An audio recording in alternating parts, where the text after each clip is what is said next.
So if you didn't see it on the news last week, which is roughly the third week in August 2021, the majority of the country got hit really hard with storms, especially right here in our area, New Jersey, Pennsylvania, and right here in my very own county, Montgomery County, Pennsylvania. And there was so much damage that has been caused not only to the communities, but also to a lot of homeowners. And what I want to talk about this week is flood insurance and the importance of having it.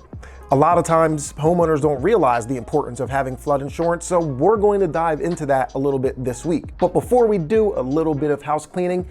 I'm Chris Nelson with Genstone Realty, and this channel is all about real estate advice, tips, and tech. So if any of that excites you, you are in the right place, but do me a favor, drop me a comment, hit that thumbs up, consider subscribing, and mash that bell so you're notified of my future content. So as I said, last week, you turned the TV on and it was just a horror story after horror story, people being evacuated and saved from homes.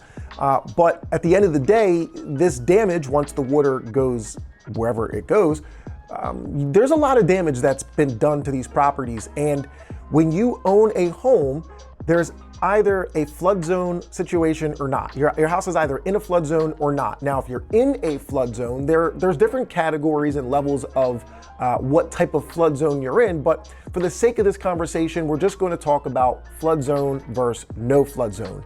And flood zones are actually determined by FEMA.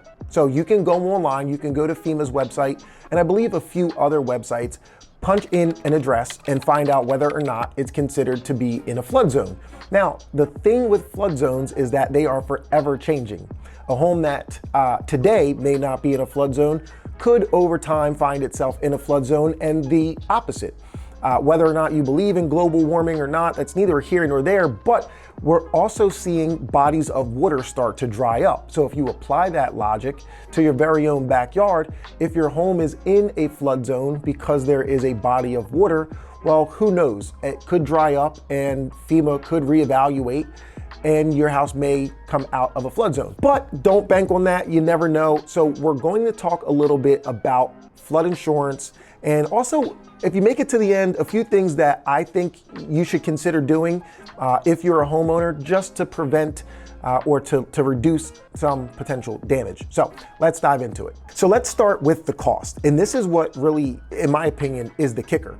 If you are in a flood zone, and as I mentioned, there's different levels, but if you're in a flood zone, regardless of which level, flood insurance is insanely expensive. Several thousands of dollars in many cases on top of your mortgage payment and your other insurance and taxes.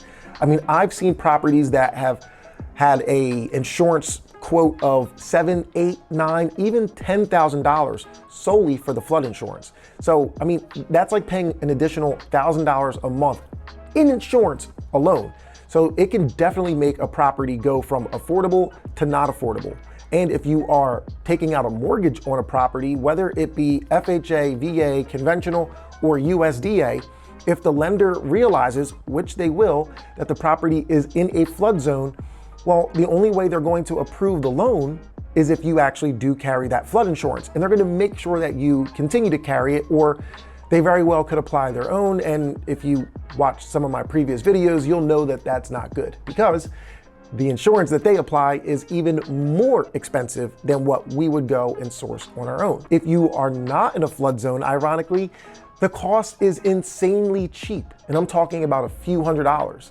As a matter of fact, I think we looked at a property that was about $250,000 to $300,000 property. Now, for an insurance company, they're not going to go off of the sale price. They're going to do their own calculation or formula to determine the replacement cost, what they would need to pay out if something were to happen to that property. But in this situation, where the home was about a $250,000 to $300,000 home, the insurance for the year was only about $330, or roughly $30 a month. So right there off the bat, the difference in price is insane, and it very well might be worth you calling and getting a quote, because, well, again, $320 some odd for that additional peace of mind goes a long way. Now, insurance companies look at it this way. Most of the time, if the water touches the floor before anything else in your home, more than likely your homeowner's insurance is not going to cover any damage. Okay, so to paint a more broad picture, if you are not in a flood zone and there is a significant rain where the water were to come into your basement, or if you don't have a basement, into your main level and create damage, in that situation, your homeowner's insurance is not going to cover it. Even if you have a sump pump or anything like that, if the water were to come in through, again, the sides of your house or through a leaky window or wherever the penetration may be, your homeowner's insurance is going to kick back on that. Now, if there's a significant storm and shingles get blown off your roof and it's determined that that was the source, insurance companies are going to look at that a little bit different. But again, anything like a rain or a significant storm where water comes in through your basement or anything along those lines, the insurance company probably is not going to insure it. The other thing to keep in mind is your hot water heater. The homeowner's insurance is going to look at it and say whether or not you were negligent and didn't keep up with the property. As a homeowner, when you take out a homeowner's insurance policy, you are still agreeing to keep the property in good condition. So a roof, if your roof has 30 years on it, well, at some point you're going to replace it before that 30-year time frame. If your hot water heater has a life expectancy of 10 years, well, if your hot water heater is 12 years old when it leaks, your insurance company is going to deny the claim. But this is where flood insurance comes into play. Now, of course, I'm not telling you to get flood insurance and never replace your hot water heater, because again, that's still a matter of negligence. But your flood insurance will go a long way in the event your hot water heater does go, or a wash machine were to overflow and create some type of water damage. This is something that usually flood insurance will cover you for. Now, if you're saying to me, Chris, the hose on our washer just randomly came off and our homeowner's insurance covered it. Well, that's a little bit different. Again, at the end of the day, the easiest way to think about it is whether or not the damage or the water intrusion could have been stopped by you being preventative or not. And if the water situation could have been prevented by you keeping up with the property, replacing the hot water heater before the bottom gives out, well, then again, if you can prove that to your homeowner's insurance company, it will be covered by them. So at the end of the day, these situations can be really, really expensive if you don't have the proper insurance.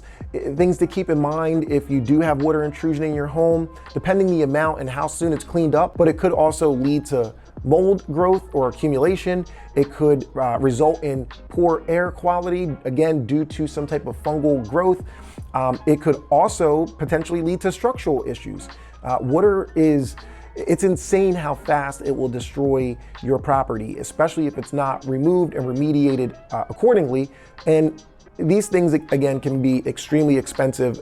Even the engineer side of things alone, a structural engineer alone could be a couple $100 solely for the report.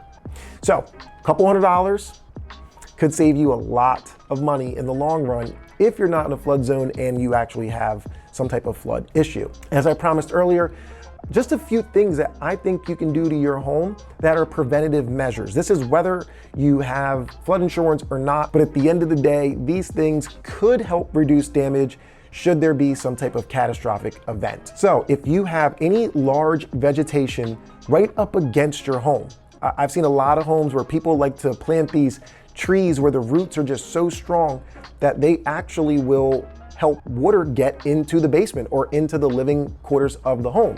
So if you have large shrubbery or landscape, pull them from your home, pull them back, use smaller plants and things that are going to not create or have strong roots where they could help water get into the basement. Another thing to consider is to correct the grading. Now, when you are in your yard or looking at a property on either side, if the yard runs to the property, well, that grading could result in water just running towards the property. If you think about it, every time it rains, that rain has to go somewhere and it's going to follow the pitch of the yard, which is also known as your grading. So if the grading goes towards the property, consider having it regraded where the rainwater would go elsewhere. This can be done by getting some topsoil and just kind of reconfiguring the space, but I'll leave that to a handyman or a contractor who can better assist you there.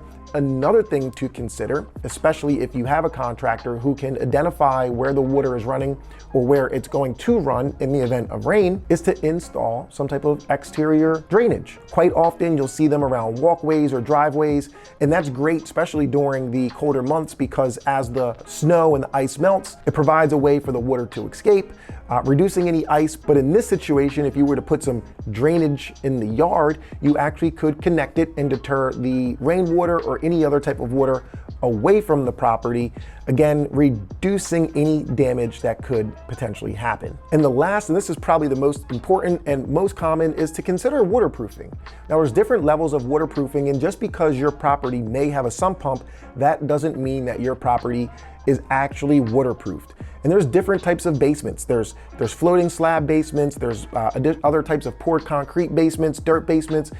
Either way, if your basement is waterproofed, that means you have hired a third-party company who's gonna come out, take a look at what your yard looks like, your basement looks like, and actually put in some type of system that would grab any rainwater that would come into the property. This is usually done by some type of rock bed and tubing that would go to a sump pump, which would then eject the water from the property. But there's a difference between having a waterproof basement and a basement that has a sump pump. Although having a sump pump does go a long way, there's a difference. And if you have a sump pump, one of the biggest things you should consider is having some type of battery backup, or also known as a watchdog.